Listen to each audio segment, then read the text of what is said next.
Yo, what's good in Mr. Rogers Raider Hood? We are live in the place to be, breaking down the roster, breaking down our future opponents, games we could possibly win, games we could possibly lose, and, you know, Mike Falatio,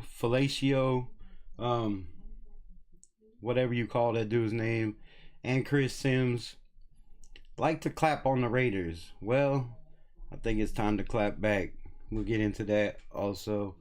All that and more coming up only, of course, on Raiders Unleashed.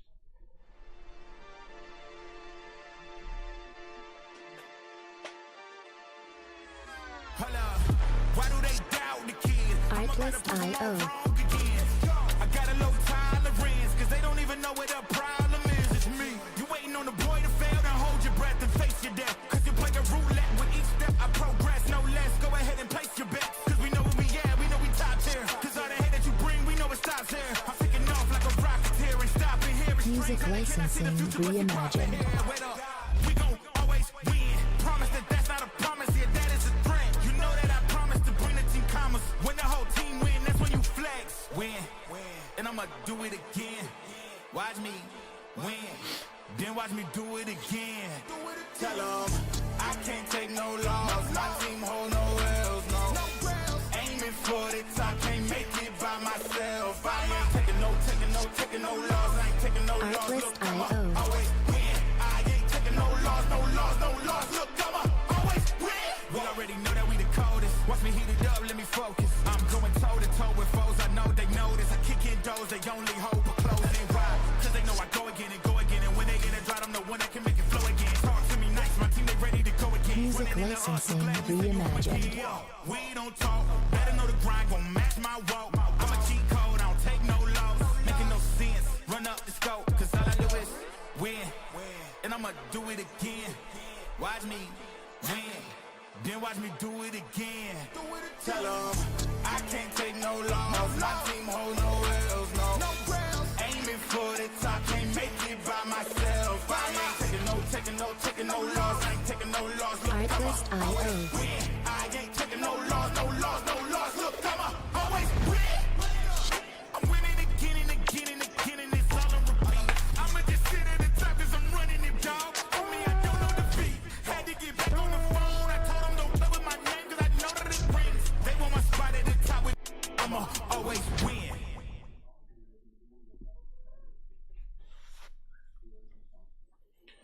Yo, what's good, man? Welcome everybody in the place. Robert Pena, what's good? Appreciate my guy, Austin Rogers. Rick, what's good? The Yerb, what's good? Jers. Hey, y'all go check out his channel.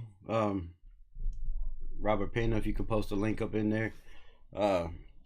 Yeah, no problem, man. Shit. We'll get together, we'll do something for sure. Hit me up on IG. We'll get something popping. But yeah, man, the Raiders roster. How many holes did we fill? Is there still a bunch of holes? You know, drop your shit in the comment. Let me know what y'all think. But let's get in right off the rip, man. This Mike Falatio and Chris Sims trying to throw Brady under the bus, right? Like, it's a big thing we didn't draft Shedeur Sanders. My take on that is, bro, Tom Brady worked with the kid, right? He worked out. He knows the dude's talent. There's plenty of videos where Tom Brady's telling him, you know, get in the playbook. Don't worry about your car. Don't worry about your watches. Shit like that. So the fact that Tom Brady didn't draft the kid, no matter what round it was, first, second, third, fourth, fifth, there was a reason. And if anybody knows him, you know, other than his father and the people around him, offensive coordinators and shit, it's Tom Brady. So if there was a reason Tom Brady didn't draft him, and that was a red flag for the rest of the NFL not to pull the plug, you know, and take a chance on Shedeur Sanders, then that's on the rest of the NFL. That's not on Tom Brady. You know, Tom Brady, of course, is the GOAT. And if that dude doesn't want him on his team, these dudes have no reason clapping on this dude and talking shit on Tom Brady, which I'm still not the biggest Tom Brady fan, man. I still remember the Tuck rule, and a lot of us do. But man, for them to be like, it was the end of the world that Tom Brady started all this shit. He got the rest of the owners involved. It was a big scenario not to draft Shador, right? To keep Shador out of the NFL. Bro, this is the NFL. If any owner believes any team or any player in that draft is going to help them win and help them win right away, they're pulling the plug no matter what the owners say, no matter what his father did or didn't do, no matter what his attitude is, if they really believe he's that type of player. And I feel the NFL, we've heard all the talks and all the rumors, the shit that went on in the Giants. I don't know what rumors are true. People don't want to put their names on it. So I'm not going to comment on, shit people don't want to stand behind. If you're not going to stand behind your comments, then you shouldn't put that shit out there. But for them to act like Tom Brady's the reason that Shador Sanders fell to the 5th round is absolutely fucking garbage, bro. That's wild. And these dudes shouldn't even have a channel. Like, they should not be on ESPN. These dudes are constantly clapping on the Raiders. When we do shitty, right?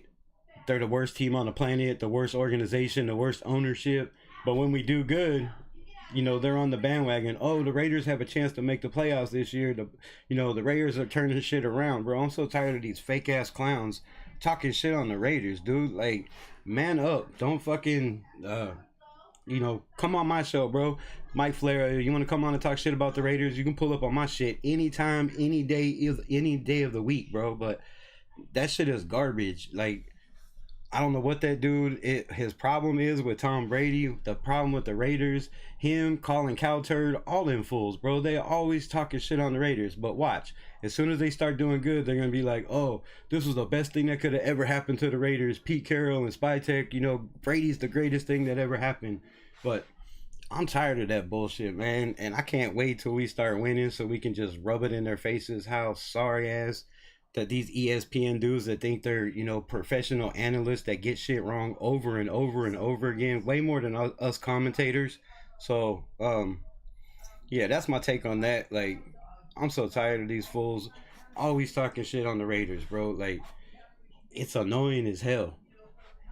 And the fact that Tom Brady didn't draft Shador, to me, that just shows that maybe he didn't believe in him. Like I said, if anybody knows Shador and his character, how he practices, his work ethic, it would be the dude that, has him in his label, has him on his NIL deal, worked out with them, offered to bring him into camp, all that shit. So that should have been, if that was red flags to the NFL, then that was red flags to the NFL. But this bullshit about, it was a conspiracy to keep this dude back, to keep him down. They drafted Dylan Gabriel, Cleveland, in the 3rd round. There was a reason they took Dylan Gabriel over Shador Sanders. The dude went undefeated for Oregon, won 2 games in the playoffs. Like, he has the most snaps ever in college football. The dude leads college football all time in the most touchdowns. Shador don't have no numbers like that. Shador didn't do no shit. He didn't break any records. Like, and the dude, all he did was hate on this. I didn't have an offensive line. I didn't have a running game. You don't know if you had a running game. You never gave the running back the ball to see if you had a running game. The team was built around that kid. And I believe that teams in the NFL seen the same thing I did. The kid played for his daddy his whole entire career.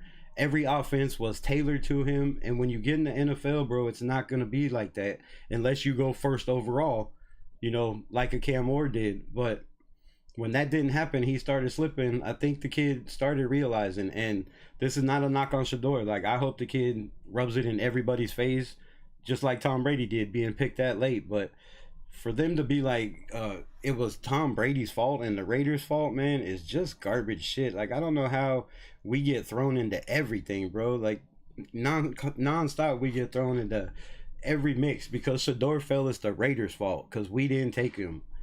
That is the stupidest takes I ever heard in my life, bro. Yeah, and Tom said he talked to Shador. Like, he also said he stayed away from the draft, right? This was Spytek and Pete Carroll's gig. This was all them. They had all the calls. Yes, he was involved. Yes, they told him, hey, this is who we're taking if that dude's available. And I'm sure he had a little bit of say in the Cam Miller shit.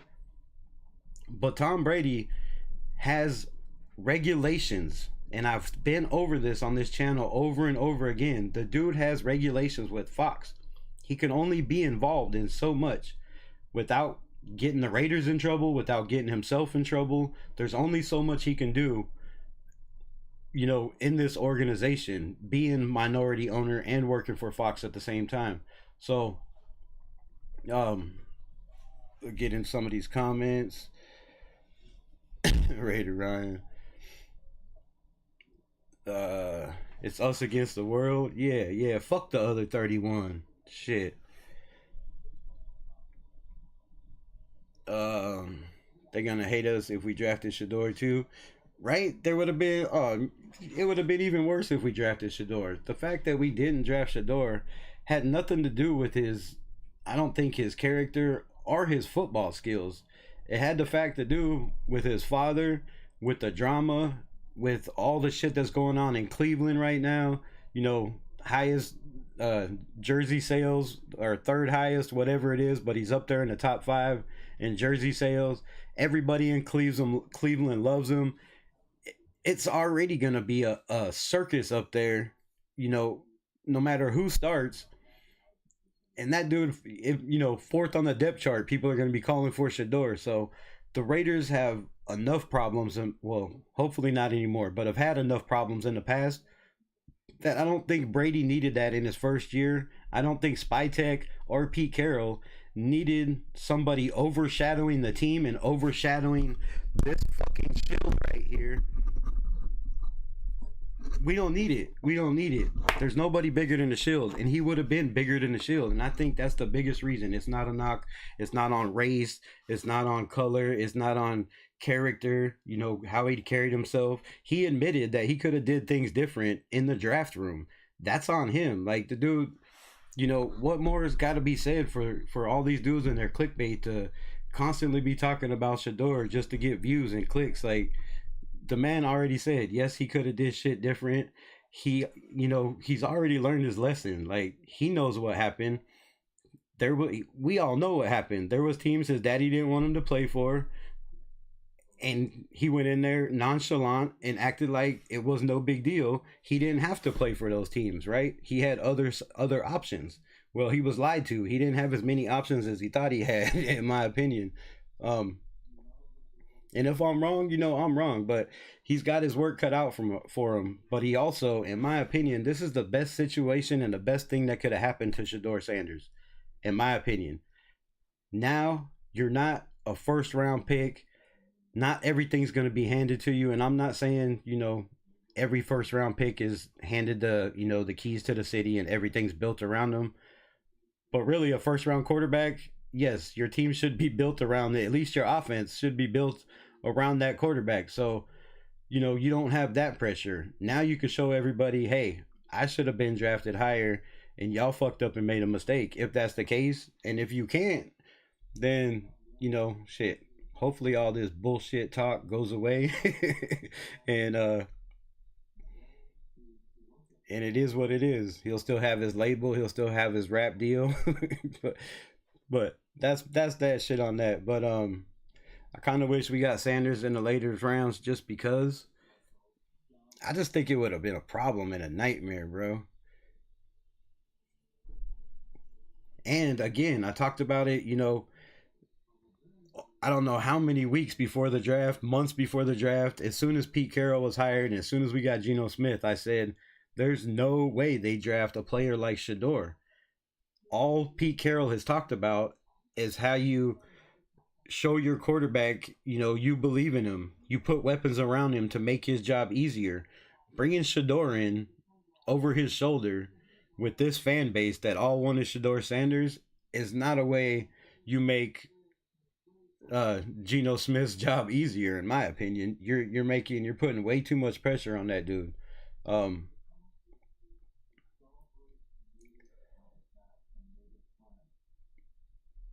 I agree they had a lot to do with the draft process, but he's gonna have to work. Seen clips already, him on a mission. Yeah, and like I said, that's, you know, that's a wake-up call. Shit, humble pie tastes like shit, bro, but sometimes that's the best best thing you need. And I'm not saying the kid needed a wake up call. That's not, that's not for me to say. But from what everybody else was saying, his attitude in interviews, maybe that was the best thing for the kid. So, what's good, John Leon? Appreciate you. What else we got to say? I'm caught up in the chat for once. I like it. I don't think it would have been a problem. I just think we would have had the most talk about the team if we would have gotten Shador.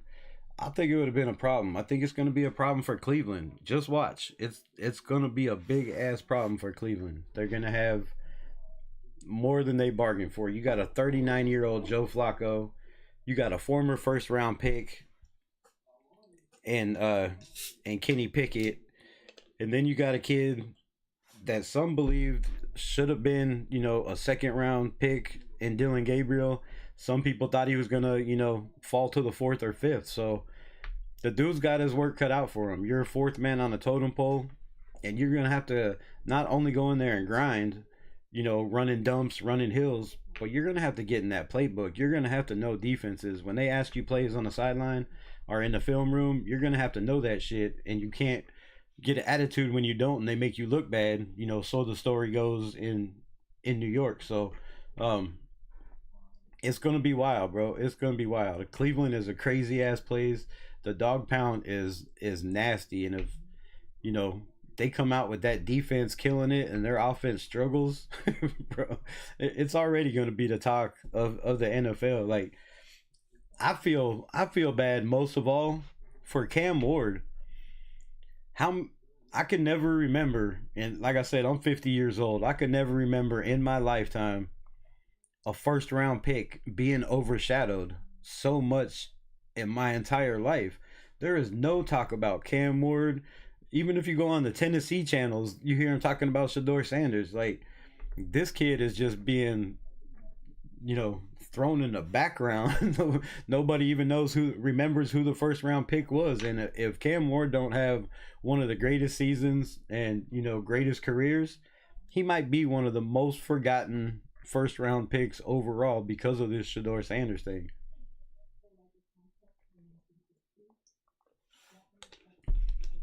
And that sucks, to work your whole life to be overshadowed by somebody else. You had Dylan in the 6th. Yeah, see, I had him, shit. I had Riley Leonard above that dude.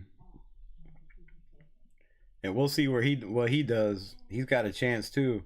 Yeah, they are here because you guys didn't talk.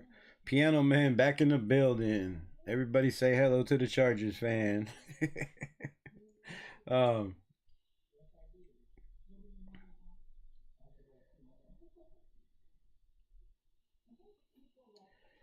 Titans are the background confirmed. Stop saying it's a small club. We got big balls. Stop playing. Oh, Piano Man. Alright, so fuck, I wasn't set up. Hold up. Damn it. Let's get into this.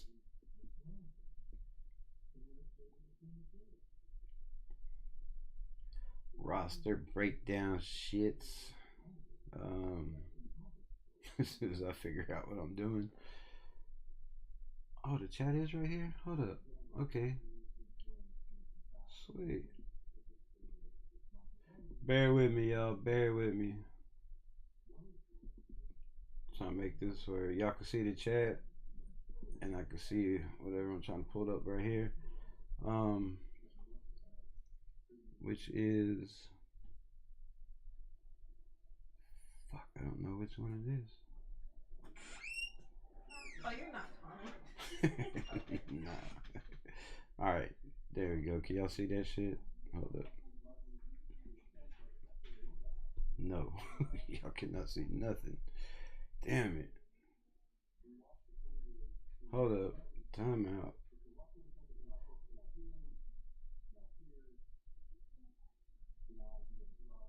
Find the fucking right one. Alright, that one. Bitch. You bitch. You bitch. You Alright, why ain't it fucking let me click on this shit? Hold up. Time out.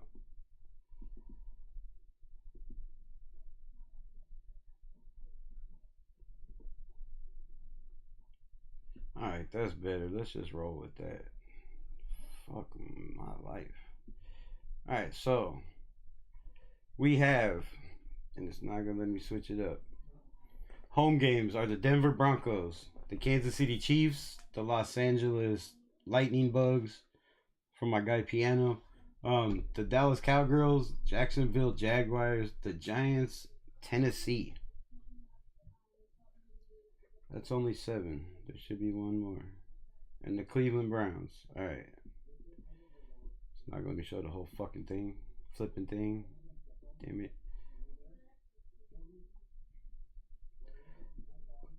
So out of these games. Alright, there we go. It's just lagging on me. So out of these games, we have home opponents that we don't know, until tomorrow, which I'm gonna be on with my man Yurts tomorrow. We're gonna be breaking it down, so I'm not gonna get too involved in it. We'll get to that tomorrow. But we have the Denver Broncos, the Kansas City Chiefs, the Chargers, the Dallas Cowboys, Jacksonville, New York, Tennessee, Cleveland, and the Chicago Bears. So 2 years ago we started out with the Broncos, I believe at home. I think it was a home game. And then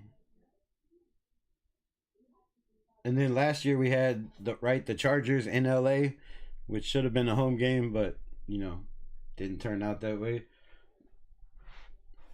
So this year, I'm thinking it's gonna be Kansas City. Let me know in the chat what y'all think out of these teams, because we were away last year, so I believe we'll start off the season at home. That's just what I'm thinking. So however, if we do start off the season at home, which one of these teams, the Broncos, Kansas City, the Chargers, the Cowgirls, Jacksonville, the Giants, Tennessee, and Cleveland, which, man, I got to talk about those last 4 teams here in a minute. But out of those teams, what teams do y'all think we could start out with week 1? And then, I guess we can't go week 2 because we don't know if we're going to have back-to-back home games or away games. But I believe it's going to be the Kansas City Chiefs. And I want it to be the Kansas City Chiefs. I really, really want it to be the Kansas City Chiefs. I feel like what better test, what better way to start out the season than to come out and lay the smack down on a team that's been smacking around the division for the last 5-6 years, and see where we stand, see where we are, before Kansas City gets stronger and stronger throughout the year like they always do. Let's see where we're at, whether it's a home game at Allegiant Stadium or whether it's there. But I just feel like Kansas City somehow will be the first game.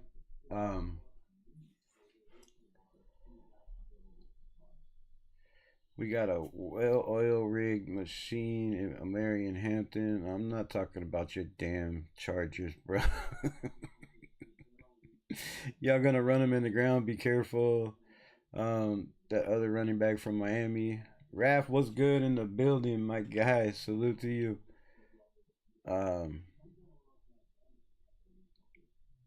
Don't hate the Chiefs no more. They're finally done. That's what I'm talking about. I feel that. Let's go with it. The Chiefs are done. Let's rock with that. The Patriots did kill the draft, bro. The Patriots did kill the draft. But yeah, so we have the Chargers. Of course, the three games at home, 3 games away in our division. But the Cowboys come to town. And then this is where it gets very, very interesting for our Las Vegas Raiders, right? This is why I think if we don't make the playoffs, we're in that wild card race. I believe it's going to come down to a lot of teams this year because a lot of teams got better. But man, just look at these home games. The Jacksonville Jaguars. Now I know they're going to get better. I know their quarterback was hurt and missed 7 games last year in Trevor Lawrence. But I'm just not a big believer in Mr. Duval. Fucking, come on, bro. Once he did that shit, I was like, man, this goofy ass dude, Jacksonville is doomed.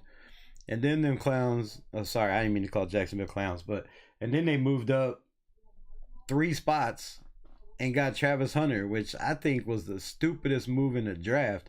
Travis Hunter, yes, has all the potential to be great, but to give up a first round and the picks you gave up to move up 3 spots is wild to me, bro. Absolutely wild. So we have the Jacksonville Jaguars, who had the 5th overall pick last year.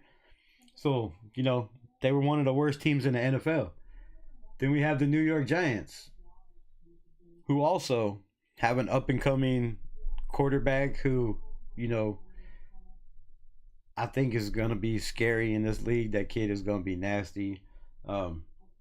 And, you know, if they build around him in New York, man, they have a chance, right? They have a chance. He's not going to start this year, I don't think, Jackson Dart. But you never know, bro. You never know. But that kid was one of my favorite quarterbacks coming out of this draft. I think the kid has all the potential in the world. But the New York Giants, the third pick overall, most of the year they had the first pick overall, like we did for a while. So this was one of the worst teams in the NFL. Another home game. Then we go to the Tennessee Titans, who had the 2nd pick overall. One of the worst teams in the NFL. Another home game. Then we have the Dog Pound coming to town. Another team that was one of the worst teams in the NFL. All these teams have new head coaches, have, you know, young rookie quarterbacks. Some teams like the Cleveland Browns don't know who their quarterback is going to be. So that's 4 games. That's 4 home games right there that look very, very, very positive to me. And then you got the Chicago Bears, who, you know, say what you want about Ben Johnson. I just wasn't on that hype train coming to the Raiders. You know, if they got him, cool, but a young and up and coming dude like that, you know, has never been a head coach, I'm just skeptical in the first year. So the Chicago Bears were, you know, the 10th pick in the draft. So our home schedule looks very, very nice, right? We got 3 division foes. We got the Dallas Cowboys, who, you know, pause for a minute. The Dallas Cowboys might have one of the scariest offenses in the NFL right now. Say what you want about Dak Prescott, but if this kid can just get the ball out accurate, and Pickens can go and, you know, just play ball, and just, yeah, I'm not going to say anything else, but just go play ball, man, the Dallas Cowboys, you never know with that team. So other than that, I mean, the Bears could, you know, they got some damn good draft picks. They beefed up that O-line, but our defensive line is going to be absolutely nasty. Protect the shield. What's good, my guy? Appreciate you pulling up. So, away games. Wait, can y'all see this shit still? Alright. I gotta probably move this over more. A little better. Word. Alright, so away games. Of course, the Broncos, the Chiefs, the Chargers, the Houston Texans, a playoff team. That's going to be a damn good game. But we've seen CJ Stroud, how he struggles under pressure in the NFL. So, you know, if we could just put the heat on this kid, again, this defense has a chance to keep us in a lot of games, I believe. So, the Houston Texans, then you have the Indianapolis Colts, which a team that really nobody knows about. you know, Chris, what's good? Y'all go follow his channel if you don't already. We need to do another live again, my brother. It's been a minute before this season starts or something. Hit me up. But the Indianapolis Colts, and then we have the world champs, which, man, I'm so glad this is on our roster. Now, other people might feel a little different, but I'm really, really glad that this is one of the games that we have to play, right? We don't know where it's going to be. I hope it, again, it's, kind of in the middle of the season. Not one of the teams we have to face late in the season if we're battling for a wild card or some shit like that. So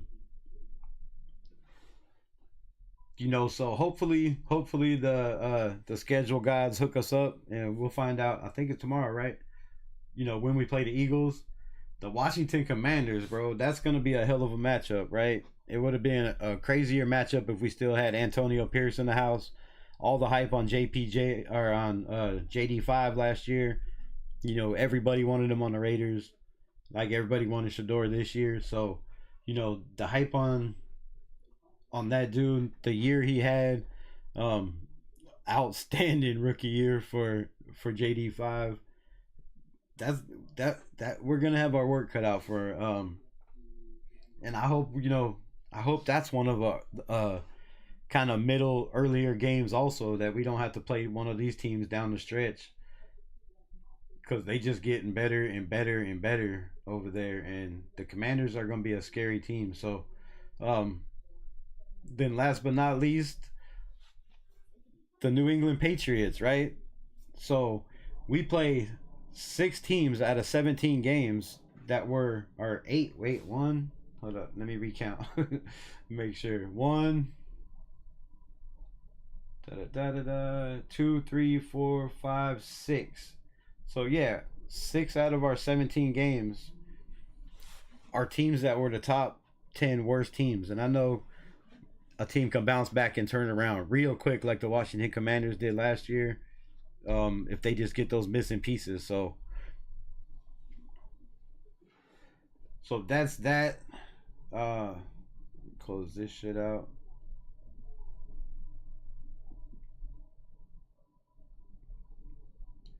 Yeah. Oh, damn, that was way behind. So, yeah, that's that for the schedule. I'm way behind on this chat.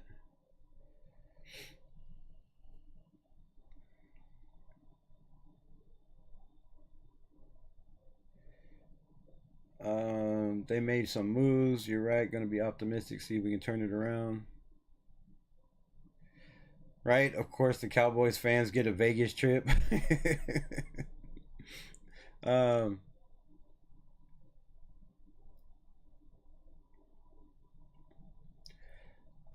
What else we got? Sorry, I'm trying to catch up. Yeah, for sure. Yeah, let's get it. Let's do that. We ain't the same team, y'all, because we got Hampton and y'all got Genty. Look, we got 2 of the best running backs in this draft, man, and it's scary.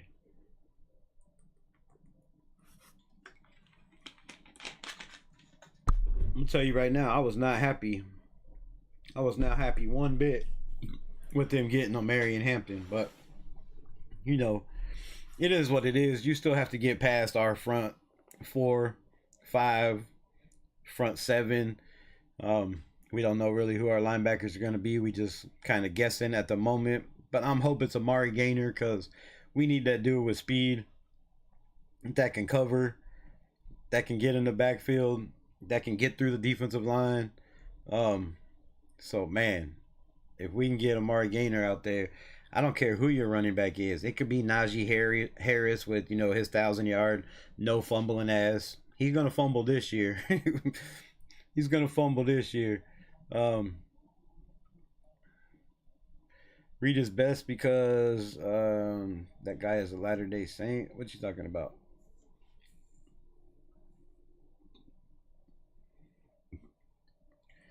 I heard there was Hard Knocks this year, and I really hope it's the Cleveland Browns.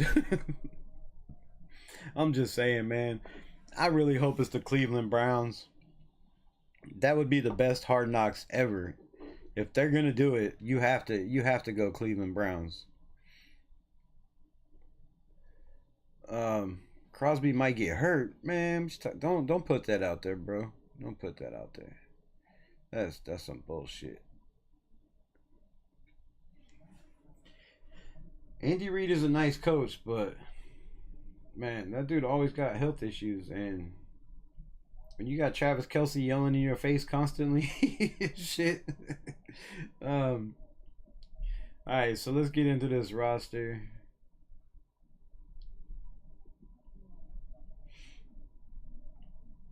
Try to get some of this shit done a little quicker tonight than being on here so late. What we got?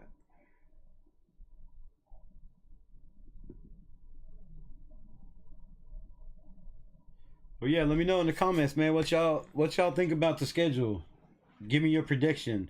Not, I know it's way too early, and I'm not gonna hold nothing to it. We ain't keeping no receipts.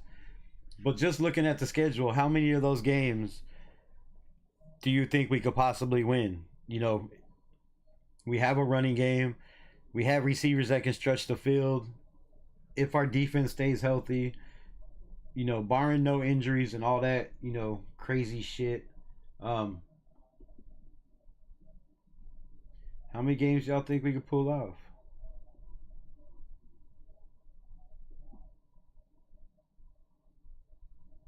That's not what I wanted to do.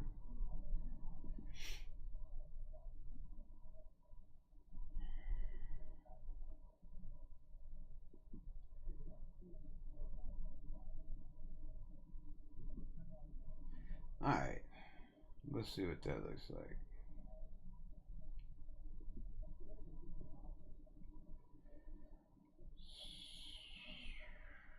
Alright, good enough.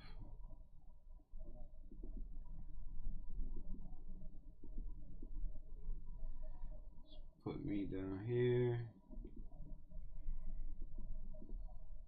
Move this damn chat over here somewhere. Some shit. Good enough, good enough. Alright.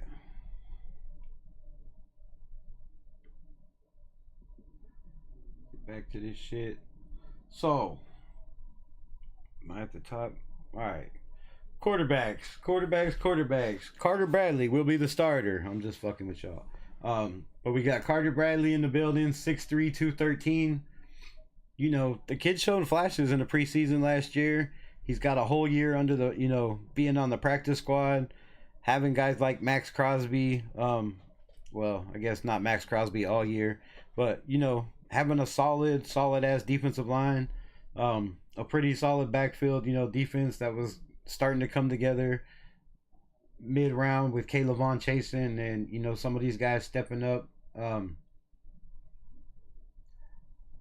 So I'm sure he took his licks, right? I'm sure he took his licks in practice. Another year under his belt. Will the kid make the roster? Do we go with 4 quarterbacks? That is yet to be seen. You know, I would like to see us go with 4 quarterbacks.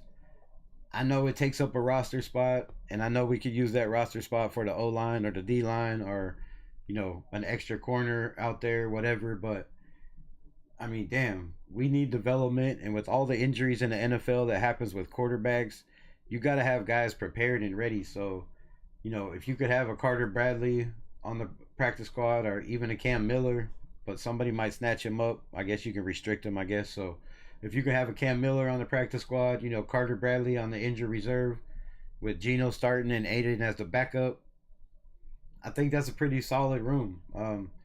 There's a reason Brady decided to go with Cam Miller. He was watching tape with the kid. You know, he was impressed with them and shit. If the GOAT's impressed with them, I ain't saying shit about it. So the kid's going to come in and compete. Then when you get to the running back room, Chris Collier, I don't know why I thought he was released. I keep saying that. But all of our running backs are pretty much the same height, right? 5'9", 5'10". All the talk about Ashton Genty being too small to be in the NFL. That's pretty much like, you know, the going size right here in the NFL lately for running backs. But we got Chris Collier, 210, 5'11. You got Ashton Genty, 215. Going to take the brunt of the snaps. You got Dylan Labe, 5'10, 208. You know, a lot of guys said, people said he was way too small to be in the NFL. He's actually bigger than Ashton Genty. So, couple pounds lighter, but, you know, a little bit taller. Sincere McCormick, 5'9", 205. One of the lightest guys on the roster, smaller than Dylan Labe. And Raheem Mostert, another, you know, 5'10", 205. So, not a bunch of big backs, which is why I think we went and got JJ Pegues, you know, for those goal line situations, for those short yard, 1, 2, 3 yard down situations. Don't look for a running back to be getting the ball. Look for the big man Pegues to, you know, to be carrying the load, positive necessary on that. But so I don't know if, you know, if we decide to go for quarterbacks, then I could see, you know, Carter Bradley making the roster, but, or, you know, practice squad, of however it goes, the injured reserve. But I could also see a situation where they just go with 3 and he doesn't, because, you know, they might need another running back or another position, right, filled up. So when it comes to running back, and we'll break down here in a minute the latest prediction from I don't know PFF, I don't know, somebody predicted the Raiders roster, so we'll get into that here in a second. But Ashton Genty, Lobby, Sincere McCormick, I do believe they had Ashton Genty, Sincere McCormick, Raheem Mostert, and Zamir White as the 4 guys making this roster. I'm gonna have to argue that I really see a place for Dylan Labe. Now, it might not be in the running back room. It might be on special teams. It might be Unleashed. It's all good. Make that paper, brother. What I do?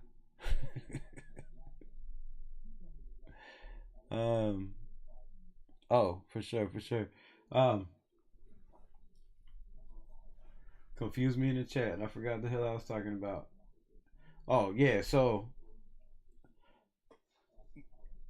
I've been one of the, you know, the biggest supporters for Sincere McCormick. And the kid, you know, when he got his chance, he got some grass time last year. He kind of showed flashes, but it was very short-lived before the man was injured. And that's been the knock on the kid since he's been a Raider. How long is this regime gonna wait? I mean, he's been through two different coaching staffs, 2 different general managers. Now his third, 3 different coaching staffs, 3 general managers. He's gonna have to have a spectacular, crazy camp for him to make this roster, in my opinion, because, you know, Dylan Labe, I believe, with his, you know, punt returns, kick returns, his ability to catch out of the backfield, just could be used in different ways. So if I had to guess right now, I would say Ashton Genty, Labe, Mostert, and Zamir White. But Zamir White is, you know, he's pushing it, bro. It's that rookie year. I mean, it's that contract year. So if he doesn't do something, which if you're the 3rd or 4th man on the depth chart, it's gonna be hard to produce numbers to show that you're that guy, right? So it doesn't look good for my man Zamir White. But I really hope, you know, he has big carries every time he touches the ball. I want to see the dude do good. And if, you know, if not for any reason, that maybe we can use him as trade bait or something in the middle of the season.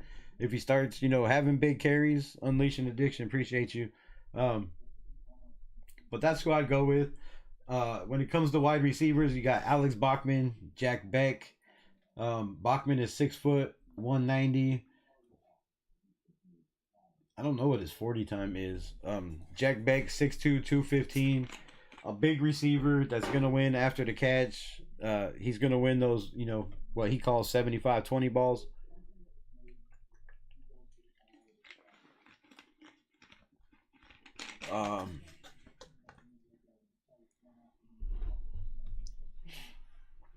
Yeah, sorry, I'm not paying attention to the chat. Y'all just keep blowing it up. I like it. I'll catch up later. Raider family, all talking. I love it. But yeah, Bachman, Jeff Foreman. Now, what are they gonna give me on Foreman? They gonna give me shit on him?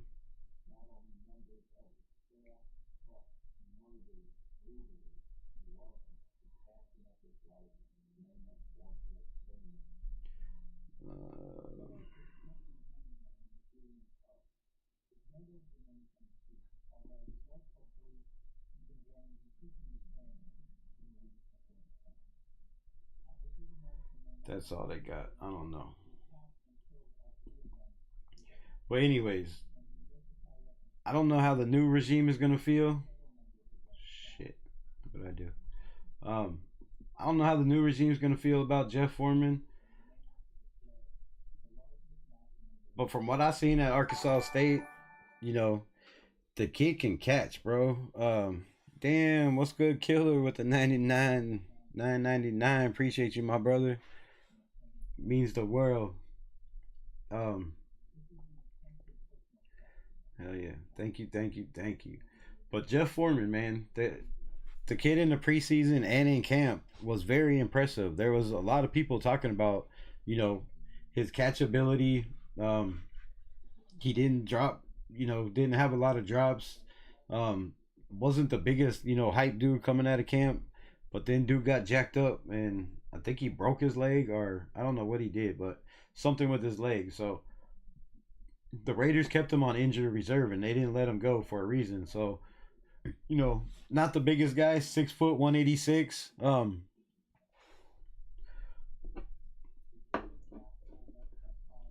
But the man's gonna have competition, bro. There's gonna be a lot of competition on this roster for receivers. You got Cedric Jackson, 6'1", 200 pounds, out of Auburn. I said last night I was gonna watch tape on this kid, and for some reason, Auburn always plays Arkansas. I'm a big Arkansas Razorback fan. I watch a lot of college football. Holy shit, where did my lights go? Damn. And I've seen them every game they played with Auburn, and I don't remember this Cedric Jackson kid. So maybe he was hurt. Maybe he wasn't a starter. I'm not sure, but I'm gonna have to watch more tape on him. But you got Colin Johnson, 6'6", 222 pounds. Now, out of Texas, I don't know when he was drafted. I think he was at UDFA last year. Or this year.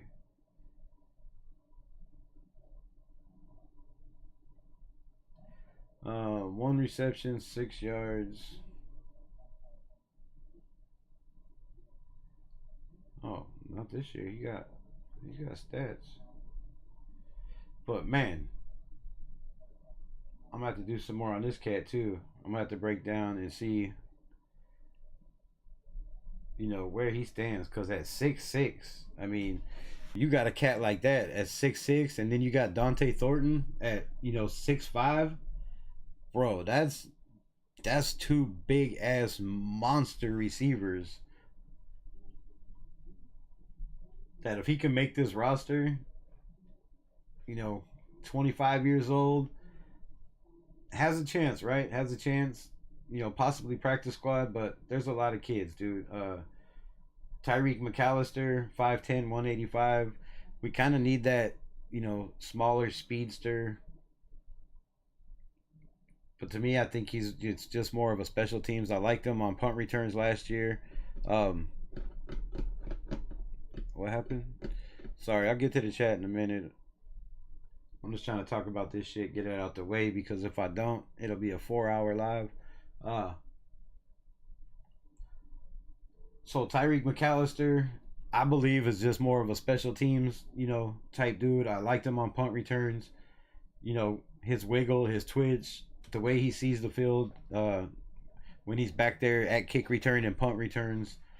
Him and Dylan Labe, I thought, did a damn good job. And, Amir Abdullah took a lot of those reps away, which I thought could have resulted in bigger plays for us, in my opinion. So I don't know where Tyreek's going to fall.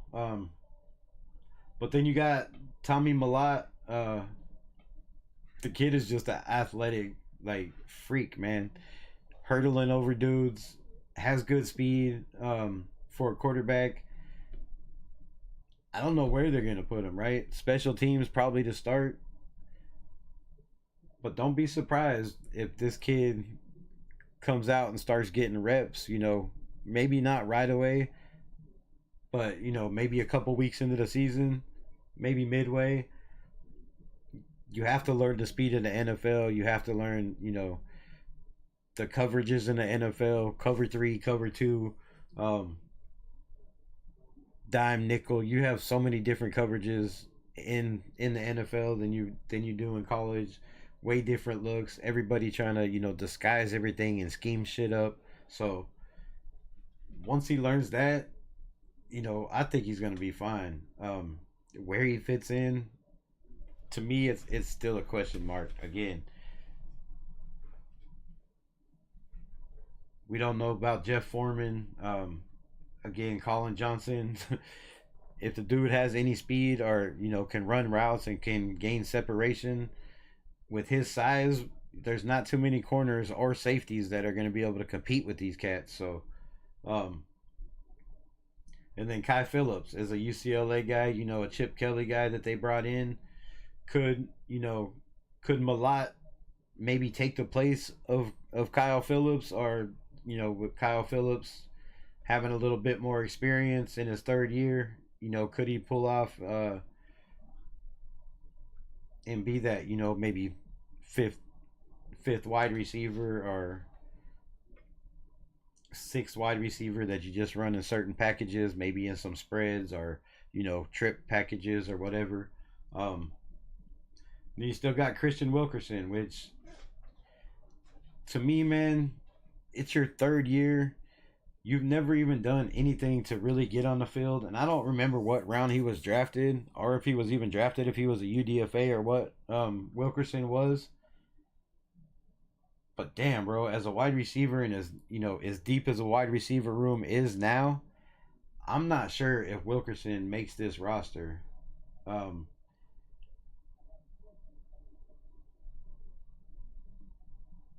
Let me know in the chat. What do y'all think? You think we're going to go, 6 receivers, 5 receivers? You think we go crazy and keep 7 just because we don't know, what these young guys have or what they're going to bring? Thanks, Robert. I told them to check out Rebel's channel because I'm live now. What are we talking about? Check it out. Y'all funny with the disrespect background song. Wait, what?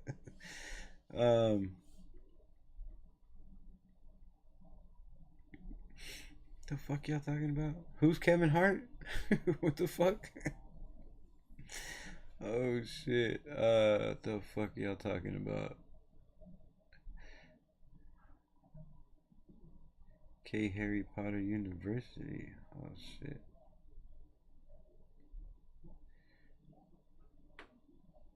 My man Killer in the building. Appreciate you pulling up. What else? Make sure I didn't miss nothing. I can't fucking forward my soul on these guys getting top draft picks. What?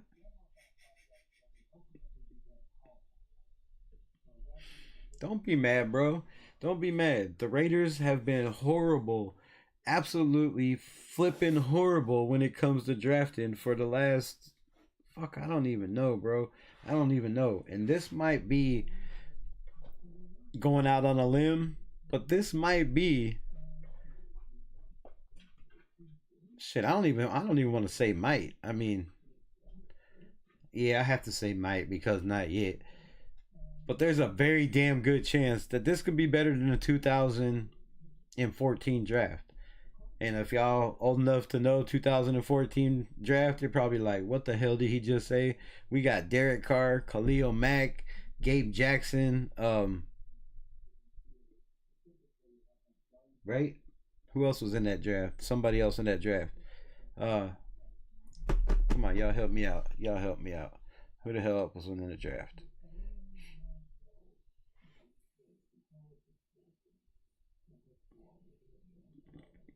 Who's apologizing for what? Piano Man, come on, man. Um, Getting crazy in here. Getting hazy in here. Don't make him start pulling out the block whips. Henry got full control. He got a wrench. Right, right. That was a crazy ass draft, and there's somebody I'm missing in that draft, and fuck, I'll probably remember when this over. I just got so much shit on my screen, I don't have time to look it up. But somebody else in that draft, but there was 3 starters, and I believe one eventually or went somewhere else. I don't know. It's fucking slipping my mind. But my point is, we got Ashton Genty, which is, in my opinion, the Khalil Mack of that draft, right? Like, that was the best play. You could say Derek Carr, yes, 14 years, did great for us, did okay for us, did bad for us, did all the above for us, right? But he still was a franchise quarterback, whether you liked him or not, for a long ass time. So DC was a great ass pickup.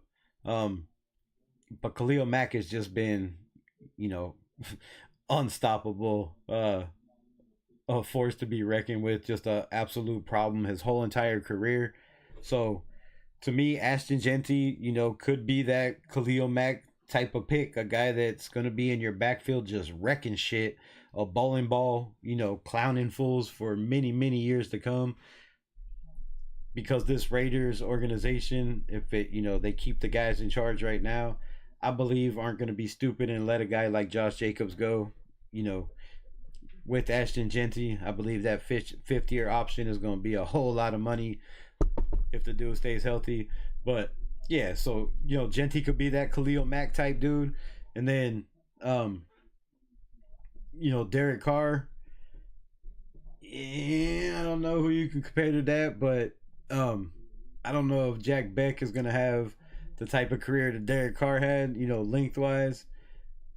But still, you get a starter, I believe, that has the potential to be a starter in this league, as long as he can stay healthy as long as he can stay healthy and continue to play. That kid is a problem. He's hard to tackle with the ball in his hands. He's hard to beat out for those 50-50 balls. So Jack Beck is, I believe, going to be a long time starter in this league. And then you got what I believe is there's a lot in this draft, in my opinion, but one of the sleeper sneaky picks is Darian Porter Jr., man. 6'3", 6'4", runs a 4.3 40, has the arm length and wingspan of a damn tackle. This kid is going to be special. The fact that he played receiver, I talked about him yesterday awful lot, and the last time I was live. But Darian Porter is one of my favorite picks in this draft, and I think those top 3 picks are going to be NFL players for a long, long time. Of course, if you stay healthy, that's the biggest thing in the NFL. But then you got the guys like Caleb Rogers, man, in the 4th round. A guy that I believe could really, really compete for that, for that spot, right? And I'm saying right off the bat, just because I know he's a rookie, I know he's got to grow into that spot, but if anybody's willing to throw guys into the fire right away and try to get the best out of them, it's Pete Carroll. Now, can you get Chip Kelly to do that? And, Brandon Carroll to go with the rookie when you have, when you have a veteran like Kappa in the building, when you have a guy like Meredith who played his ass off, was one of our best linemen all last year, had the best grade all last year. Then you got Parham, that there's competition, but this dude has a chance to really be, the JPJ or the DJ Glaze from last year and be a rookie that's starting this year. And then you have, Charles Grant, who I've been high on for most of the draft. I was like, this kid is special. They had him fourth round, fifth round. Then he went up to the third round. Some people had him going late first rounds mock draft. Some people had the kid going second round.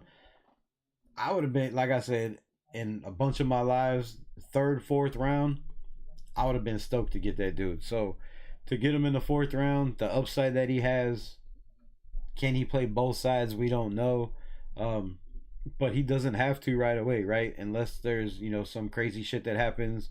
And he has to start like DJ Glaze had to. He has time to develop. He has time to sit and learn against, I don't know, Brandon Carroll, how great of an NFL offensive line coach he is. But damn, if he's anything like his father, bro, I'm all in. And then you have, you still have Joe in the building. So I think this offensive line could be very, very very competitive, right? Top to bottom. If you go, all right, we'll get to that in a minute. But so wide receivers, tight ends, we got Brock Bowers, this guy Kadir Ismail. I didn't watch tape on this cat again, but a guy that I could see if he has any athleticism, at 6'5", 232, a guy that could be that third or fourth tight end, just because you got to have, big bodies when you get to the end zone. That's kind of one of Pete Carroll's, things. Obviously, passing at the 1 yard line instead of running the ball. When you have Marshawn Lynch, fucking, so those big dudes are going to come in handy. So I see us rocking with 3 tight ends. I don't see us going more than that. We have 5 right now, and I believe we brought in 2 more for the rookie mini camp. So I say Brock Bowers, Michael Mayer, and Justin Shorter, right? 6'5", 228. He showed signs last year of, a guy that could get open, a guy that could, keep those linebackers out of the middle, which we definitely need. Keep those safeties out of the middle. They lined them up at the slot sometimes. They lined them up in 12 personnel. He showed he can block. So, I would say the dude makes the team again. But there's always that possibility that somebody comes in and takes that job. Isaiah Thomas at Indiana, I know absolutely nothing about. Except for he's another big ass dude like Michael Mayer, 6'4", 260. That's a battle, bro. That's a battle. And then you have offensive linemen. So Will Putnam is still our only center on the squad. Like, we all know JPJ is that dude, or projected to be that dude, coming, out of camp, going into camp, going into the preseason and all that shit. But they still don't have him listed, right? They have him listed as a guard, which, it is what it is. But Will Putnam, I want to see this dude get, some more playtime in the preseason. I can't wait to see this dude take the next step and, maybe even take one of those guard spots. He is a pretty big dude, 6'4", 300 pounds, needs to pack on weight, but Alex Kappa, 6'6", 312. I just hope that's not a problem with that, 6'6" playing guard. You have to have passing lanes, right? But Gino's not a small guy, so it shouldn't be a big deal. But I see this dude having a whole lot more competition than what people think. I know he's a veteran. I know Spytek was big on him. But Jordan Meredith, as far as I'm concerned, that's still his job. He earned that shit last year by every means. You know what I mean? Like, for only being 6'2", 300 pounds, which is kind of the knack I have on Parham being 6'3", 285. Guys need to get a little heavier. They kind of get bulldozed by those 320, 340 pound, super strong defensive linemen.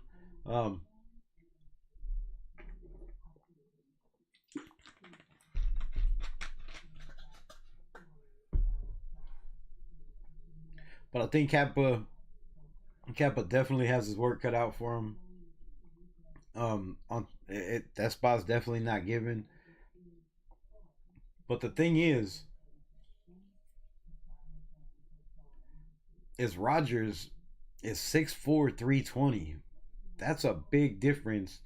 Trying to move 320 pounds, 6'4", then trying to move 6'3", 285 pounds, right?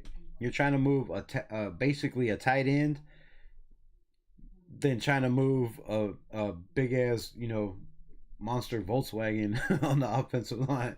So that's the only reason I see, Meredith and Parham having competition, whether it's left or right side. I don't know where those cats are going to be. Again, they still have JPJ as a guard. But one of our biggest linemen, 6'3", 334, I don't think he's going to be that coming into camp. I think he's going to be closer to like 320 because the dude has been sweating his ass off, working with Max Crosby nonstop. First one in the building. The kid is out there killing it. So he's going to be a problem, dude. He's going to be a problem at center. But I hope he doesn't lose too much weight because, again, offensive linemen, you have to be hogs out there. You have to be athletic, mobile, but you have to be a hog, bro. You have to be an anchor. If you can't anchor and hold your spot and you just get pushed around on ice skates, you ain't going to be in the building long. Ain't going to be in the building long. So, we have 1, 2, 3, 4 guards, and they don't have Rodgers on here yet. There's also, I believe, 2 tackles that were brought in rookie minicamp that'll probably play guard instead of tackle. They seem like be more the spot. Adeze out of Maryland, this dude, him and DJ Glaze, right, kind of know each other. I was very surprised last year that they didn't give him a shot at guard, right, and put him in. He was on the practice squad all year. Nobody picked him up. Hopefully we can see better things from that cat. DJ Glaze, Charles Grant, Charles Grant, 6'4", 300 pounds, but he's not a heavy set dude. Like, he's more, to me, like a defensive lineman build. Like, he seemed like he's pretty chiseled for an offensive lineman. So, more of a guard type dude to me, but man, still at 300 pounds for a guard, that just scares me. Like, I want those dudes being 320, 325, that can pull, that can run, that can move around. But yeah, so making the squad, I would not be surprised at all, if it's putting them in Jackson Powers Johnson as the 2 centers, and then Kappa, Meredith, Parham, and then whatever UDFAs we got battling for that guard spot. But I really would not be surprised if they go out and sign another free agent guard, just to compete in camp in the preseason. If one of these guys, aren't showing any signs of improvement, because let's face it, like, some of these guys have been on the roster 3 years, 2 years. Alex Kappa going into his 7th year, coming off of 2 of his worst years in the NFL. So these young bucks might be looking to take that job from that cat. And then when you get to tackle, like, it's a lot, right? We have Adeze, we have DJ Glaze, Charles Grant, Colton Miller, Thayer Munford. They have Caleb Rogers at tackle, which I was wondering why he wasn't on here. and Dalton Wagner. What's the deal with Dalton Wagner, right? A guy was the highest paid UDFA, $240,000. They brought him in. They put him on IR. He was never hurt, just to let him learn for a year. And then all of a sudden, he makes the team again. So, going into his third year, if you're not showing something, I could see Dalton Wagner not making this team.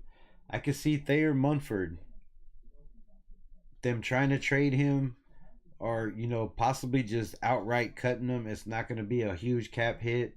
Going into his third year, was a 7th round pick out of Ohio State. He struggled on the right side. I believe he was better on the left side. Maybe this regime tries to move him to guard. I mean, at 6'6", 215, I think he'd be a damn good right guard in between JPJ and DJ Glaze. I think that would be a solid O-line. But his athleticism is why they haven't moved him there yet. We're going to be running a lot of wide zone. Probably going to be having, guards pull a lot. And I just don't think Munford's that dude. So I don't really see a spot on this roster for Munford unless, coming off that injury, he just absolutely balls the fuck out and turns some heads. But other than that, I could see him really, really not making this roster. I could see 1, 2, 3, 4, so 6. I could see 10 offensive linemen, right? 2 centers, 2 guards, 4 guards, 2 left tackles, 2 right tackles. That would be my opinion. Sorry, I keep moving this shit so bad. So again, it would be Kappa, Meredith, Parham, JPJ, and Will Putnam, and then Carlos Rogers. But if they decide, like I said, to kick one of these cats in, like a Colton Miller, then some of these guys that have been on here not doing shit might be walking the plank. Tackle wise, 1, 2, 3, 4, 5, 6, 7, and I think we have 2 more rookie mini camps that were invited in. I could easily see it being Grant, Colton Miller, DJ Glaze,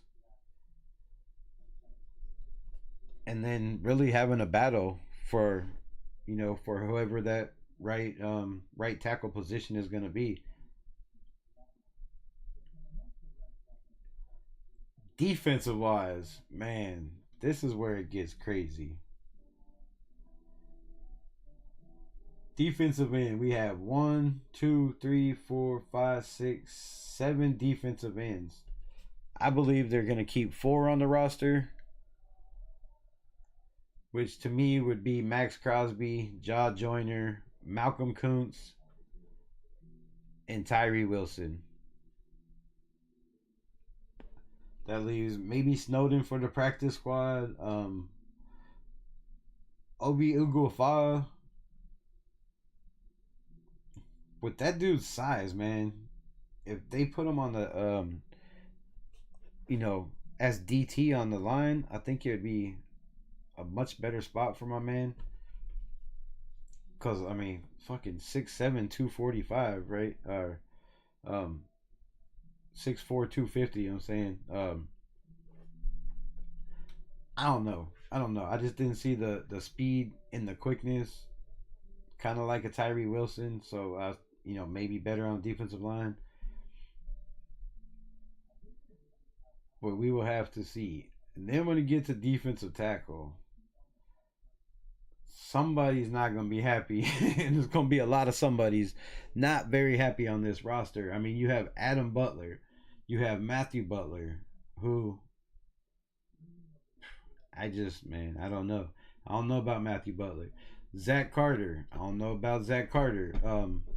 Leaky Fatu. I don't see him making the roster, really. Taka Hemingway, Jonah Lalu, JJ Pegues, And my sleeper to make this team, not just a practice squad, but 53-man roster, is Laki Tassi, bro. I know he's raw. I know he's a rugby player. But those rugby players and, those Samoan cats just have that mean fire. And dude is, 6'6", 348 is an absolute it's just a truck right there. You're trying to move a truck on the defense. Like it's for an offensive lineman. You're trying to keep that dude from getting through to your quarterback is crazy. So I could really see this dude coming in, probably not starting, probably not getting reps, but I see him making the roster. I see him being on the team. And whether it's practice squad or whether he gets a roster spot, I do not know. But I see us going with 6 defensive tackles. And we do have one, I don't know why it says defensive lineman, and Tavian Mae. Probably butchered that. But 6'5", 290 out of Baylor. A rookie year. I don't know why he's as a defensive lineman and not a defensive tackle. Maybe he plays both edge and line. I'm not sure. But you got like Adam Butler, Matthew Butler, Zach Carter, Loki, Tommy, Jonah Lalu, and Pegas, and Christian Wilkins. There's been some speculations that Christian Wilkins may not be ready to go for the season. I'm not biting into those rumors until, till I see for my own eyes or hear it from the Raiders organization. But if you're only keeping 6, that's rough. That's rough, bro. If you're only keeping 6, that's very hard. Because you just paid Matthew Butler 3 years, $16 million. You're paying Christian Wilkins 3 years, $160 million, which last year he played in 4 games. Those dudes ain't going nowhere, right? Those dudes ain't leaving. So there's your 2. Then you got these 4 in the middle. JJ Pegues makes this roster. Write it down. Put it in a notepad. Put it in your journal. This kid ain't going nowhere. He's going to be a Raider for a while. I guarantee you. This kid is a Raider. Absolutely thick and thin, through and through. Everything he says in his interviews, bro, this kid is born to be a Raider. And I love this pick. Was an absolute steal where we got him. And there was a lot of talk that, teams were trying to trade back up into the 5th round to get him. 6th round. Wherever the hell we got him, I can't even remember. 4th round. Well, yeah, there were teams trying to trade back in, and I can't believe he fell that far. So you got Pegues, you got Tonka Hemingway, who is, I think, going to be a problem in the NFL also. Not the biggest guy, but has good technique. Can definitely anchor down, take on double teams, which, there's going to be a lot of double teams and a lot of guys to double team, because I really feel like, I'm telling you, Malcolm Kuntz is going to have one of those years. And I predicted it all last year, so I probably shouldn't say it because last year he fucking got hurt and he didn't have the year I thought he was. He didn't have any year, didn't play at all. But this man, there's something about Malcolm Kuntz. I just think this dude is special, and look for Malcolm Kuntz to have a breakout year. And if he does that, and you have to start double teaming him, or picking to whether you're going to double team him or Max or Christian Wilkins, you don't have enough offensive linemen, and you can't run 12 personnel or jumbo set constantly all the time. So it's going to be a big ass problem for teams. And then we're not even getting into so that's 4 right there, and Tonka Hemingway. And then, Jonah Lalu, hometown boy, Vegas boy, graduated Vegas boy, 6'5", 292. I seen progress every single game last year, and I did a lot of breakdowns on a lot of games.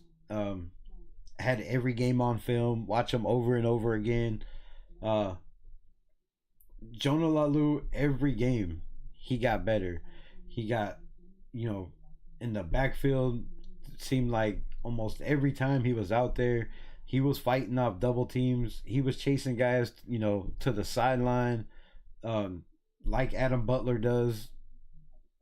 For his size, bro, at 6'5", 292, the man can move, and I really like his upside. I really like him, in this system. Robbie Leonard is just the man when it comes to grooming these tackles. I mean, these D tackles. So Jonah Lalu, and then that comes down to Matthew Butler, Zach Carter, Leaky Fatu, or Lackey Tassie, which I think it's Lackey Tassie. So if I had to be a betting man, I'm going with Wilkins, Tassie, Pagese, Jonah Lalu, Hemingway, and Adam Butler. Matthew Butler, man, I just don't even know if he makes this squad this year. Linebacker wise, some people say this is our weakest position on the field. And I'm kind of going to have to agree, because we don't know what we have in any of these guys, what they're going to be. We do know Eldon Roberts, which if you watch this channel, I don't know why I keep calling the dude Eldon Smith. So, sorry, I apologize. It's Eldon Roberts. I will not call him Eldon Smith again. I don't know why I keep calling him that over and over again. But Amari Burney is going to be rough.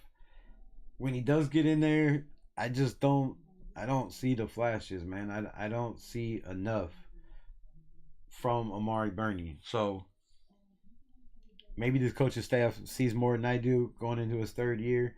Tommy Eichenberg, when he was healthy and did get in the game, I wasn't really impressed. Now in college, he was a run stopper. The dude can tackle. He's damn good at wrapping, guys up. But I think the NFL was a little bit too fast, too much for him too early. Now, did he put in the work in the offseason while he was hurt? We don't know. We'll find out very, very soon. So that's a question for me, is Tommy Eichenberg. Amari Gaynor, please, God. That's your boy, Amari Gaynor, right? He's always repping the Lord. Like, help this man out. Get behind Amari Gaynor. I want to see Amari Gaynor on the field as much as possible, man. He was, disruptive in special teams last year. He never really got too much burn on the field. I think the Cleveland game was the only time I seen him, and they had him on defensive end early. But then later on, once in a while, they throw the kid in. So, let me get to this chat. I just been blowing y'all off. Charles Grant, strong as hell. Yeah, the dude he's a monster. Like, that's what I'm saying. He's got that chisel body type. He just don't look like an offensive lineman to me. So, but them long arms, the agility, the speed, I still see him as a guard. Now, if he can become that, that backup left tackle behind Colton Miller, shit, I'm all there for it too. But I would love to see my Razorback, Dalton Wagner, fucking do something. Finally do something. Get on this squad, bro. Do something. Y'all Raiders be like, Bulldog ain't from Africa. The fuck's that mean? Alex, I agree. Heard the same thing. What? Amari Gaynor been killing in the off-season workouts. He's very motivated. Hell yeah, I've seen that too. He was that way last year, bro. When they put him in the 49ers game to be Mike linebacker, which for some of y'all that don't know, Mike is the middle linebacker. You're the quarterback of the defense. You're calling the plays. You're putting guys in position. He fucking killed it. He killed it for never playing that spot. He was a right right outside linebacker, slash edge rusher type dude. At North Carolina, at Florida State, or at Florida. Um, so he never really played Mike, and they put the kid in at Mike in the 49er game, which you could say it's against scrubs or whatever, but the 49ers draft very, very well every year. So even their third or fourth or fifth string are, top draft picks are, you know, higher round guys. So, or even later round guys, they're still very, very talented roster always. So for, him to come in and play the way he did, shit, I was very, very impressed. He played that whole entire game, never came out but like a couple plays. So, and then the season starts and there's nowhere to be found Amari Gainer. So, man, I hope the dude is killing it, and you have a chance right here, because let's talk about it. Um, right, you got Amari Burney. I believe Amari Gainer is, even as a UDFA, an undrafted free agent, is better than Amari Burney. Tommy Eichenberg. Tommy Eichenberg was a way higher draft pick, had injury problems. I don't know if he's better than Amari Gainer, but I know Amari Gainer is better in coverage. I do know that.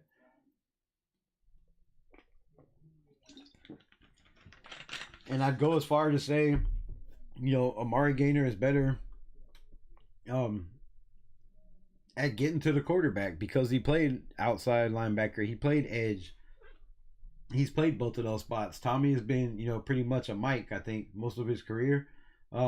Matt Jones out of Baylor, I don't know shit about, but 6'4", 246, sounds like a damn good linebacker. Cody Lindenberg. This kid could be a sleeper, man. Could be a sleeper. And if I had to guess right now who was going to make this roster, I would say Eldon Roberts, Devin White, and this kid, Cody Lindenberg. I'm telling you, might take the spot of Amari Burney, might take the spot of Tommy Eichenberg. Like I said, I don't know about this Matt Jones kid, but Brandon Smith out of Penn State, also, in his second year. I don't know shit. I don't know shit about that dude. I'd be lying if I did. But Jalen Walker from Indiana, man, I love this kid. This kid is a solid ass linebacker. He's good at tackling. He's aggressive. Can get a little bit better in coverage, but better than what we have. Better than most of the kids we have in coverage. So our linebacking core is, to me, the biggest question. We have 1, 2, 3, 4, 5, 6, 7, 8, 9, and I believe one more that we maybe two more that were rookie minicamp invites. So there's gonna be a competition, but I don't see us keeping more than 3, maybe. Okay, 4, maybe 4 or 5. I think last year we kept 6 linebackers, 5 linebackers, or 6. It was a lot. So, but my point is I don't see us needing as many linebackers this year as we did last year. This year, we have guys that are linebackers at safety, and Jeremy Chin, Paula Mao, uh,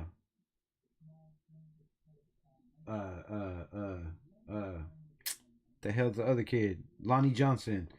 These are all big ass dudes that are like linebackers. So they're gonna play the box. We play a lot of 4-2-5.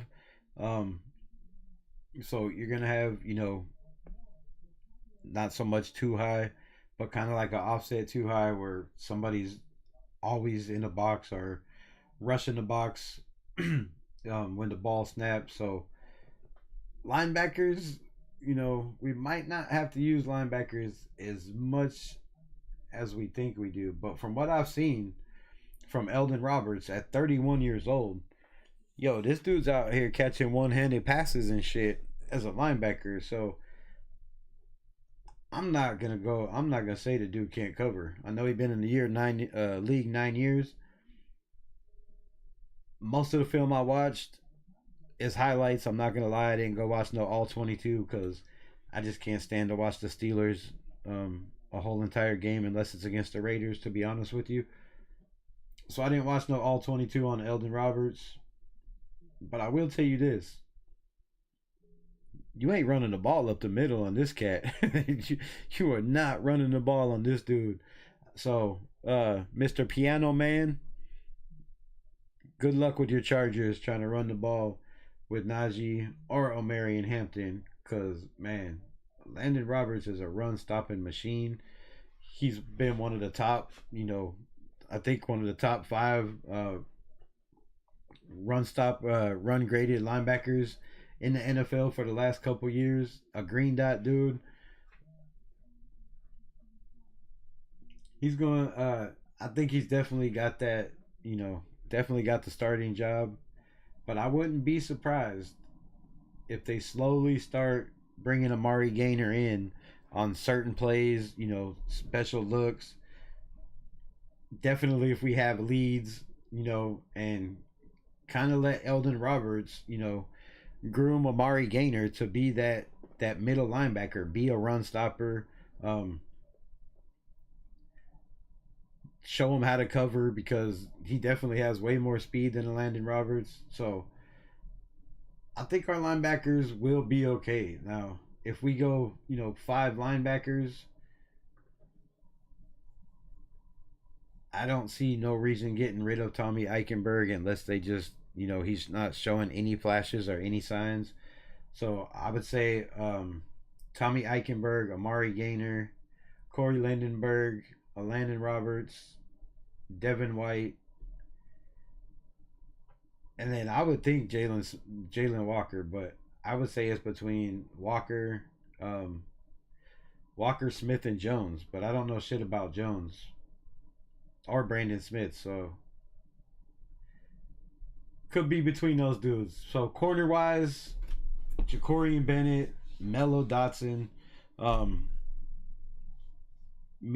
was in Jerk's chat earlier we was talking about Mello Dotson, 6'1", 190. The kid's a thumper. That's what Pete Carroll brought him in. The kid's a thumper. He's definitely that, the rabbit on Bambi. Fucking the dude hits hard. Constantly around the ball. Constantly, just laying the wood. So I would like to see Mello Dotson make this team. But man, you got a long road ahead of you, young man. You got a long road ahead of you. Darnay Holmes has been in this system with Patrick Graham, I do believe, at the Giants. So he knows the system, kind of better than anybody. But we have a lot of corners. And I wouldn't be surprised if they keep, 7 or 8. Just so nobody steals these guys off of the roster. Because I believe there's a reason that most of these guys are in and they brought them in. They see potential in a lot of these kids. DCam still 6'2", 190, 195. Needs to put on weight in my opinion. But we got 1, 2, 3, 4, 5, 6, 7, 8, 9, 10, 11 corners in the building. Now, we know damn well you can only have 91 in camp. You can only have 53-man roster. And you got 18 practice squad kids. So, somebody's going bye-bye. Not somebody, but a couple somebodies in pairs. They're going in twos. So, I don't really know. I'm not going to try to make too crazy projections right now in this backfield. Because I could really see a scenario where a lot of the guys that were in this backfield last year aren't on this roster come camp, come preseason, come season, come whatever, June 1st, whenever they start making cuts. I could see them starting to drop like flies. And not because they're not good, just because there's a certain type of guy that Pete Carroll likes in his defense. And it's big, tall, lengthy, fast corners. And if we're going that route, it's got to be Darian Porter. It's got to be D-Cam. Guys like Sam Webb, Lonnie Johnson, John Humphreys at a USC, another a sneaky good pickup. I think bringing in this kid, he's a baller, bro. He's a baller. He played on a USC team that was not very good, not a lot of help around him. Probably would have had better production if he would have, had a better defensive front, in my opinion. But another kid that could come in here, California guy, make some noise. We all know Pete Carroll, USC ties. Darnay Holmes has a jump on a lot of people just from what he's been doing in the community in Vegas. He's involved in a lot of shit. So that's a guy you want in your building. He got cooked at the beginning of the year. Let's be honest. I'm not gonna come in here and say Darnay Holmes is starting.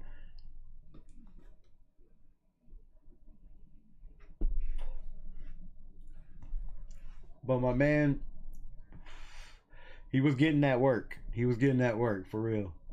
At the beginning of the year, but he got better. He got better. Once he settled down, kind of learned the system, got a little bit more burn out there, got them cleats dirty. He showed signs of flashes for me, and I know it's his 5th year. And guys that are going into their 5th year that are can't beat out rookies in camp probably don't usually make the club very often. But I'm rooting for the man. I'm rooting for the man. He's damn good in the community. He seems like, he wants to be a Raider. I think, at 26 years old, I really just don't know. I really don't know. He's not the fastest guy. Doesn't have great hip work. Wasn't good in recovery speed. But again, with Pete Carroll, the defensive back guru, the man could, turn out to be one of our best covers. And at 5'10", he kind of reminds me of that Amik Robinson type dude. We seen him get beat a couple times last year, and then I seen him, come up and make a big play afterwards. So I do like that about Darnay Holmes. But when you're 5'10", bro, it's gonna be very, very hard to make this roster. You might have a shot in the slot, but if I'm going with it, like I said on Dude's channel earlier, to me, if Darian Porter's ready, I'm rocking with Darian Porter on the outside, right off the jump. Yeah, he's a rookie. I don't care. Throw him into the fire. I believe he's the best athlete on that side of the ball when it comes to corners. Definitely, top speed, 6'4", 200 pounds. Could probably pack on another 15 pounds. I'd like to see that, in camp. But get on the right diet. You got all the food in the world to gain pounds in Vegas. But yeah, I would go with Darian Porter. I would go, if DCam Richards is ready. Yeah, but man, I still think he needs some work. So I would go, Darian Porter, Eric Stokes on the outside, and Jacorian Bennett on the inside. I just feel like with his speed, the way he played on the outside, not always coming up and being, he's not a great tackler when it comes to the run game. So being in the slot, I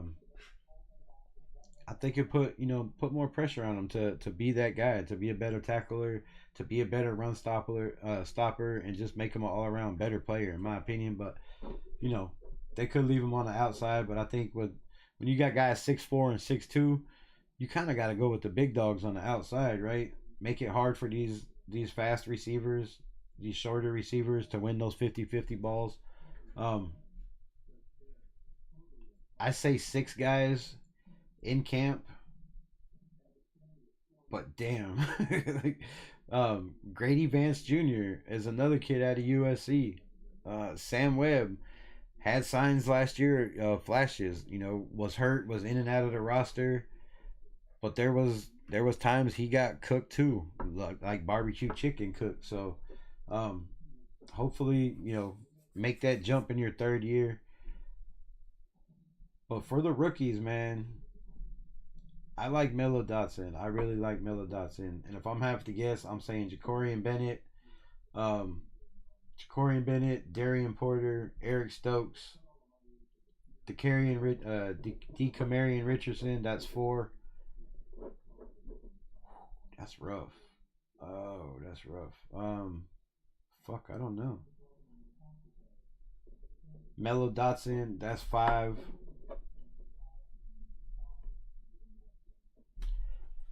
I really don't know, bro. I'm stuck right here at corner. They might have to keep like 7 or 8 of these fools. At least 3 on the practice squad, right? Keep 6. Put 3 on the practice squad. Cause damn, I don't know how you can get rid of these guys. Like I really want to see what Kai Blue Kelly could do. He was on the practice squad all year. They put him in a couple games. He didn't look bad, right? He didn't look terrible. Only in his second year. That's gonna be rough. It's gonna be rough. Grady Vance, Eric Stokes. Man, I don't know. I don't know.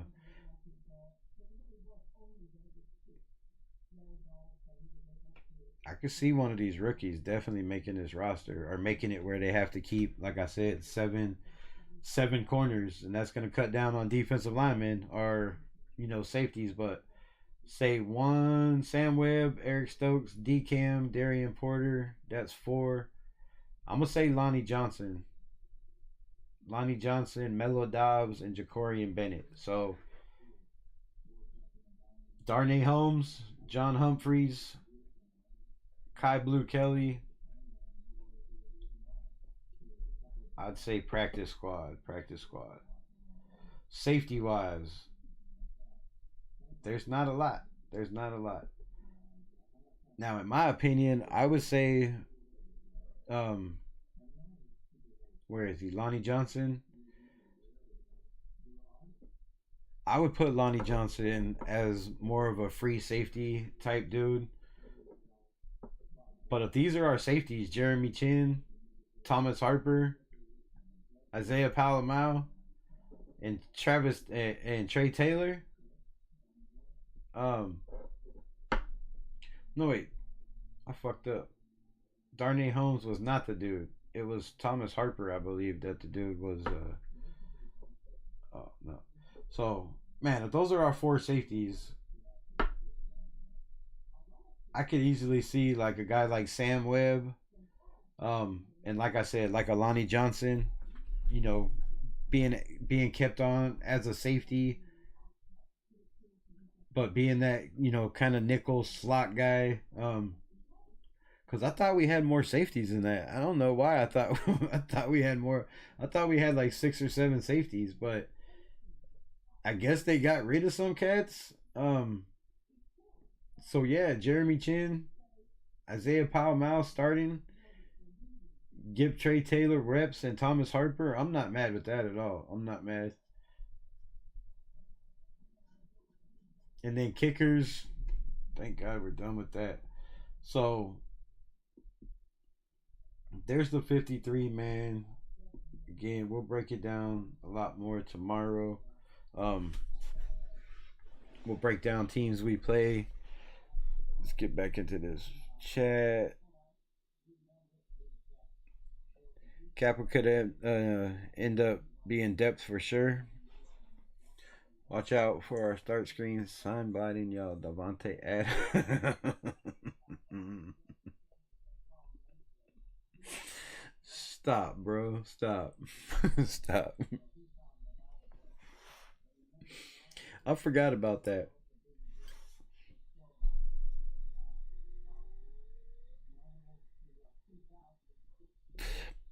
This bull.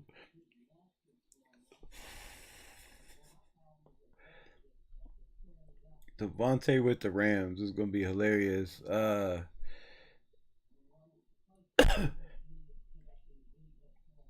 Fighting for life. What? Y'all rated mad, chill, but funny as fuck. You know you love Raider fans. That's why you in here. We way cooler than y'all Charger fans. But Cali and Oakland ain't getting no teams. I hope we break a damn curse too. I'm tired of curses. The fuck? What was that? And why did it come up behind me?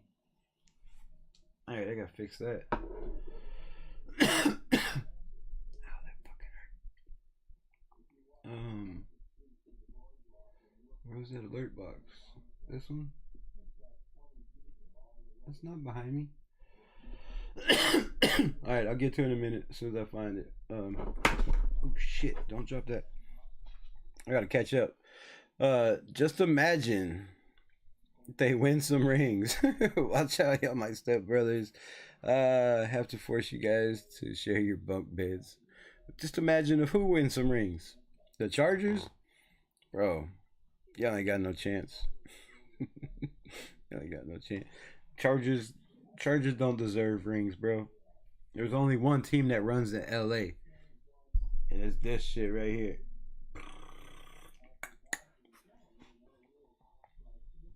No matter what you want to think, Rams, Charger fans, we still own that shit. Hey, Google says you're going back 2026 to San Diego. What?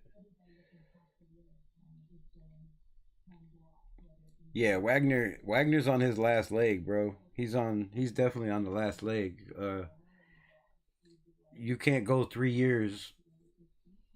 Well, I guess you can. I guess you can if they see something in him. But he's getting up there in age, right? He's already 26, I think. So yeah, that's not gonna be rough. They don't have any NFL approved stadium in San Diego. They moved out of San Diego. Why do I keep saying San Diego? A lot of time competition brought in by Spytech. Like Spytech said, D-line will have some comp battles for sure. Tonka and Pegas are good players. Yeah, like I said, Pegas makes the roster just because you can put that fool at fullback. You can line him up at tight end and 12 personnel on goal lines if you have to. The packages are unlimited for this man.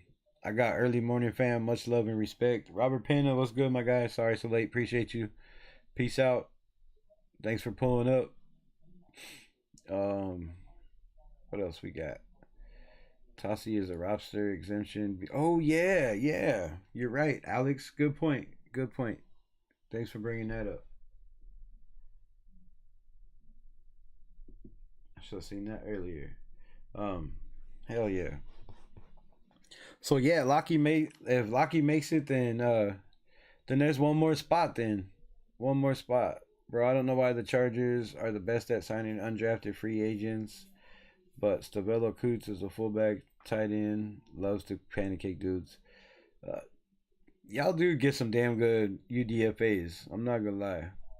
Not been impressed with Eichenberg recently either. He has athletic limitations as well. Yeah, that's what I'm saying. Like for a 5th round pick or 4th round, what was he, 4th or 5th round? I think we got him in the 5th, right? Because we took DeCamarion Richardson in the 4th. Shout out to Unleashing Addiction. Thank you for the gift. I appreciate you. And welcome R3D Dirt Raider. Appreciate you for pulling up, my guy. Welcome to the Unleashed family. Walker is strong safety size. We shall see if he on the practice squad or what happens. I think Lindenberg could make the team as well. Yeah, this kid's got talent, bro. He's I hate comparing people to, people get crazy.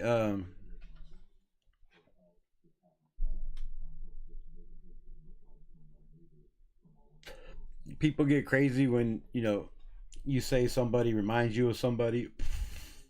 They always think you're comping, saying that he's going to be that player or that's the player they have to be. But really, honestly, no lie. He reminds me a little bit of Bill Romanowski. And it's not a comp. I'm just saying the way he plays, the way he hits, the way he knows plays. Like if you watch film on the guy, if the ball's running to the left, he's taking 2 steps to the left before the plays even, once the quarterback's done calling out his shit and is under center or is in the gun or whatever he's in. This dude knows the plays. Like he's in the book from what I see. Like he has very good instincts, or he just studies very, very well and knows what play, knows the formations, knows what guys are running. But he has a knack for the ball, like in the run game, and he's damn good at, for 260-pound linebacker. He surprises the hell out of me when it comes to getting skinny, getting in between the A gap or the B gap. Dude has no problem, squeezing through double teams and making plays in the backfield. So I really like this kid. I think he's a green dot type kid, not day one. But when you got guys like, Devin White and Eldon Roberts, I almost said Smith again. My boy Eldon Roberts, like those are good veterans to learn from. Those are good veterans to definitely show you, the small ins and outs, because playing linebacker, right? There's cheats, right? There's cheats.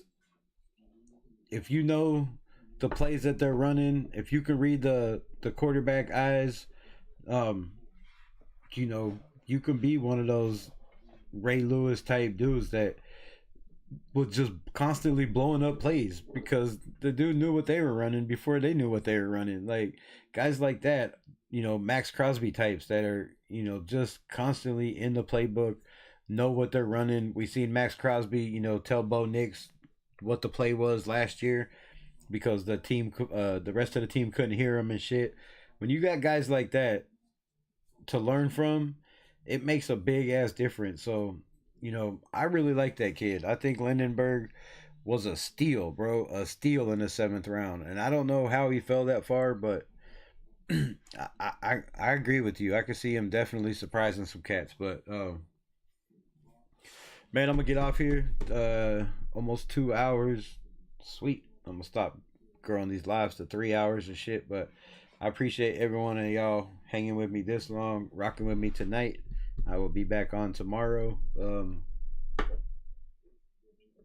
not telling y'all what I'm gonna do tomorrow. I will be on twice tomorrow, I believe. I gotta see if my boy hit me up. But yeah, I should be on tomorrow with the LV-RaidersRebel Raider podcast. Tomorrow sometime we're gonna be breaking down the schedule. So pull up for that. Don't be late. You don't want to miss it. It's definitely gonna be a wild show. I watched my guy's show today. Definitely knows what he's talking about. So yeah, I think it's gonna be a fun show. You guys are definitely gonna be entertained. So pull up, check it out. Don't miss it. As soon as I find out the times or if we're gonna do it and shit, I'll let y'all know. So as always, much love. Appreciate y'all. Raiders. Peace. Oh, Jeff, you just pulled up. I'm leaving. Damn it. But I gotta get with you. I'll message you tomorrow, cause it's probably a little late. But I got a plan for a show, so I want you to be involved. But I'll hit you up tomorrow, man. I appreciate you pulling up. I gotta get off here though. Peace.